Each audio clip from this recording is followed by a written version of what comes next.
अडानी मुद्दे पर संसद परिसर में विपक्षी सांसदों का आज फिर प्रदर्शन। कांग्रेस के सांसद काला बैग लेकर संसद पहुंचे। बैग पर लिखा मोदी अडानी भाई भाई। संसद में जारी संग्राम पर प्रियंका गांधी का बयान। बोली संसद का नहीं चलना दुर्भाग्यपूर्ण, हम चर्चा में भाग नहीं ले पा रहे। सभापति जगदीप धनखड़ पर बरसे दिग्विजय सिंह। कहा अपने राजनीतिक जीवन में ऐसा पक्षपाती सभापति नहीं देखा। पीएम मोदी का मजाक उड़ाने पर राहुल पर भड़के बीजेपी सांसद दिनेश शर्मा। कहा हताश निराश थके हुए नेताओं का समूह बन गया है कांग्रेस महासचिव केसी वेणुगोपाल का टाका। संसद में अडानी का नाम नहीं सुनना चाहती सरकार, इसलिए सदन स्थगित हो रहा। शिवसेना यूबीटी नेता संजय राउत ने कहा जब तक पीएम मोदी सत्ता में रहेंगे तब तक अडानी का मुद्दा बना रहेगा, क्योंकि वो अडानी उनके हित के लिए काम करते हैं। पार्लियामेंट एनेक्सी के मुख्य समिति कक्ष में कांग्रेस सांसदों की बैठक। राहुल गांधी प्रियंका गांधी भी पहुंची। 14 दिसंबर को लोकसभा में पीएम मोदी का संबोधन, संविधान पर चर्चा का जवाब देंगे। 16 दिसंबर को राज्यसभा में गृह मंत्री अमित शाह करेंगे डिबेट की शुरुआत। पीएम मोदी 11 दिसंबर को स्मार्ट इंडिया हैकाथॉन के ग्रैंड फिनाले को करेंगे संबोधित। वीडियो कॉन्फ्रेंसिंग के जरिए युवा इनोवेटर्स से बातचीत करेंगे। स्मार्ट इंडिया हैकाथॉन के ग्रैंड फिनाले में 1300 से ज्यादा छात्र होंगे शामिल। स्मार्ट इंडिया हैकाथॉन का 7वां संस्करण देश भर में 51 नोडल केंद्रों पर एक साथ शुरू होगा। बिहार में विधानसभा चुनाव से पहले सामने आए इंडिया ब्लॉक में घमासान। बिहार कांग्रेस प्रभारी शाहनवाज आलम ने कहा गठबंधन में ना हम छोटे भाई और ना आरजेडी बड़ा भाई। शाहनवाज आलम ने खगड़िया में कार्यकर्ताओं से कहा बिहार में महागठबंधन विचारधारा के आधार पर बना है। लोकसभा चुनाव का स्ट्राइक रेट देखकर विधानसभा चुनाव में होगा सीटों का बंटवारा। लालू यादव ने किया ममता बनर्जी का समर्थन। बोले इंडी गठबंधन की कमान ममता को देनी चाहिए, कांग्रेस की आपत्ति का कोई मतलब नहीं। बीजेपी ने जारी किया दिल्ली के सीएम आवास का वीडियो। सीएम आवास को बताया 7 स्टार बंगला। बीजेपी बोली सीएम आवास में 3 करोड़ 75 लाख की लागत से जिम बाथरूम बना। इतने में डीडीए के 34 ईडब्ल्यूएस फ्लैट आ जाते हैं। बीजेपी ने कहा बाथरूम और जिम के खर्चे में 15 एलआईजी फ्लैट आ जाते हैं और 150 सीएनजी ऑटो। मुंबई में शिवसेना यूबीटी ने ईवीएम के खिलाफ निकाला मशाल जुलूस। झूला में छत्रपति शिवाजी की प्रतिमा से गांधी प्रतिमा तक लंबा मार्च। शिवसेना यूबीटी ने महायुति पर ईवीएम में छेड़छाड़ कर जीत हासिल करने का आरोप लगाया। ईवीएम का प्रतीकात्मक शव लेकर किया मार्च। बिहार विधानसभा चुनाव से पहले मुस्लिम वोट पर जेडीयू के कार्यकारी अध्यक्ष संजय झा का बड़ा बयान। कहा जो लोग नीतीश कुमार को वोट नहीं देते उनके लिए 2025 में हिसाब बराबर करने का मौका। संजय झा ने सीमांचल में मुस्लिम वोट नहीं मिलने पर दिया जवाब। कहा जिसने वोट नहीं दिया वो एक बार वोट देकर दिखे, नीतीश कुमार सबके लिए काम कर रहे हैं। संजय झा ने सीएम नीतीश कुमार के लिए भारत रत्न की मांग की। पूर्णिया की एक सभा में कहा नीतीश कुमार बिहार को रसातल से निकाला, जो काम अविश्वसनीय वो किया। बिहार के महुआ विधानसभा सीट से 2025 में टिकट नहीं मिलने पर रोने लगा मौजूदा विधायक मुकेश रोशन। तेज प्रताप यादव ने महुआ से चुनाव लड़ने का ऐलान किया है। राजस्व सचिव संजय मल्होत्रा 11 दिसंबर को संभालेंगे आरबीआई के नए गवर्नर का कार्यभार। 26वें गवर्नर के तौर पर 3 साल का होगा कार्यकाल।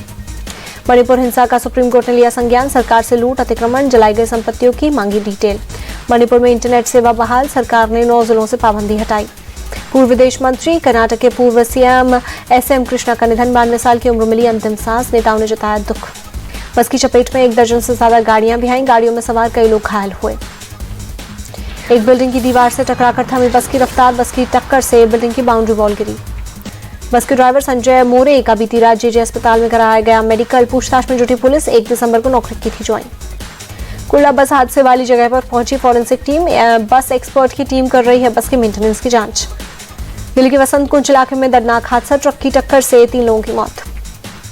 हादसे के बाद ट्रक के अगले हिस्से को बुरी तरह नुकसान। पुलिस मामले की जांच में जुटी। राजस्थान के दौसा में खेलते समय 5 साल का बच्चा बोरवेल में गिरा। मौके पर चलाया जा रहा है रेस्क्यू ऑपरेशन। कल शाम से ही बोरवेल में गिरा है मासूम। एसडीआरएफ, एनडीआरएफ, सिविल डिफेंस की टीम बचाव में जुटी। मौके पर मेडिकल टीम भी मौजूद। फतेहपुर में अवैध निर्माण पर प्रशासन की कार्रवाई।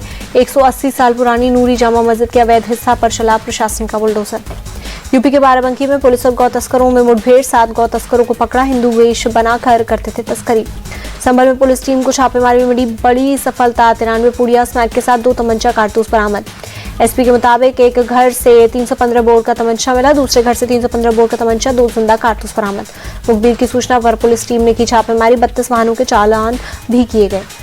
जम्मू कश्मीर के पुंछ में माइन ब्लास्ट से जान गंवाने वाले जवान के पार्थिव शरीर को लाया गया अस्पताल। डॉक्टरों की टीम करेगी पोस्टमार्टम। पुणे के बारामती में कार हादसे में 2 ट्रेनी पायलट की मौत। 2 ट्रेनी पायलट घायल। बेंगलुरु के यलहंका इलाके में एक फैक्ट्री में 2 सिक्योरिटी गार्ड के शव बरामद हुए। पुलिस की विशेष टीम आरोपियों को पकड़ने में जुटी। गुजरात के नवसारी में माहौल बिगाड़ने की कोशिश। पार्किंग विवाद को लेकर हिंदू महिलाओं से मारपीट की अफवाह फैलाई गई। झूठी खबरें फैलाने वालों के खिलाफ पुलिस का एक्शन, कई अज्ञात लोगों के खिलाफ मामला दर्ज।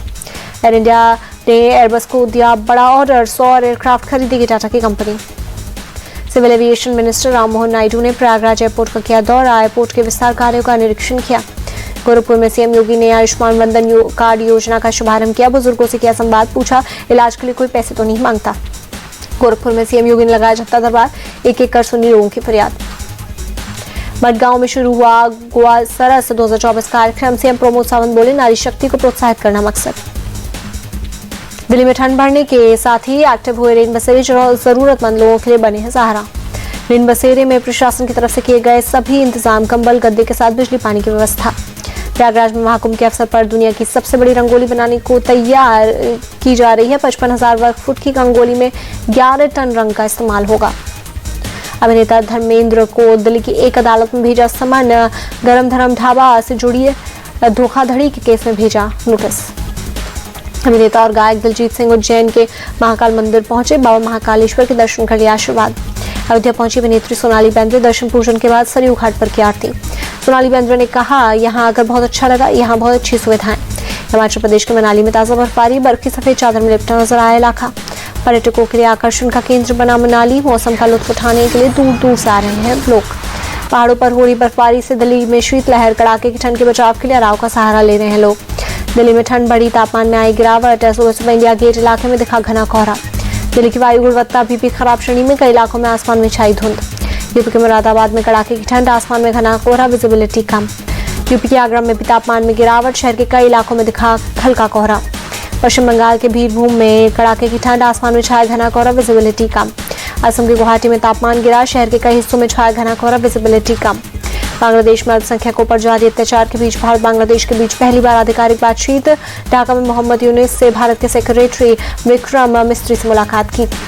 विक्रम मिस्त्री ने बांग्लादेश के विदेश सचिव से मुलाकात की। बांग्लादेश में अल्पसंख्यकों पर जारी हिंसा पर भारत की चिंताओं से अवगत कराया।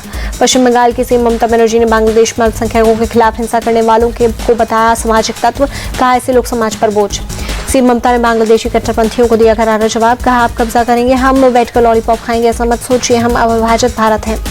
मुंबई में बांग्लादेश डिप्टी हाई कमीशन के चीफ से मुस्लिम धर्मगुरुओं ने मुलाकात की। बांग्लादेश में हिंदुओं पर हमले को तुरंत रोकने की मांग की। बांग्लादेश की अंतरिम सरकार के मुख्य सलाहकार मोहम्मद यूनुस से यूरोपीय यूनियन देशों के राजदूत मिले। क्लाइमेट चेंज, शरणार्थी समेत कई मुद्दों पर बात हुई।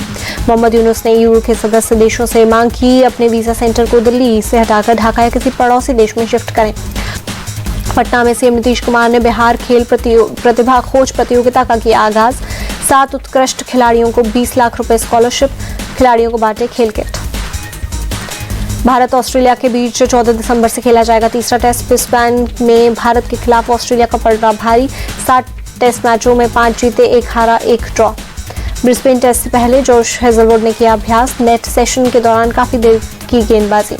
ब्रिस्बेन टेस्ट से पहले ऑस्ट्रेलियाई टीम ने किया ऐलान, घरेलू दर्शक ले सकेंगे प्रैक्टिस सेशन का मजा। क्रिकेट ऑस्ट्रेलिया ने दर्शकों के लिए फ्री में एंट्री रखी। मोहम्मद सिराज और ट्रेविस हेड को मैच के दौरान बहस करना पड़ा भारी। आईसीसी ने सिराज पर मैच फीस का 20% जुर्माना लगाया, ट्रेविस हेड को चेतावनी दी। एडिलेड में हार के बाद रोहित शर्मा के समर्थन में बोले कपिल देव, कहा कप्तान को खुद साबित करने की जरूरत नहीं, ब्रिस्बेन टेस्ट में टीम इंडिया वापसी करेगी। एडिलेड टेस्ट में फ्लॉप होने पर रोहित शर्मा को सुनील गावस्कर ने दी सलाह, कहा रोहित को अगले मैचों में ओपनिंग करनी चाहिए।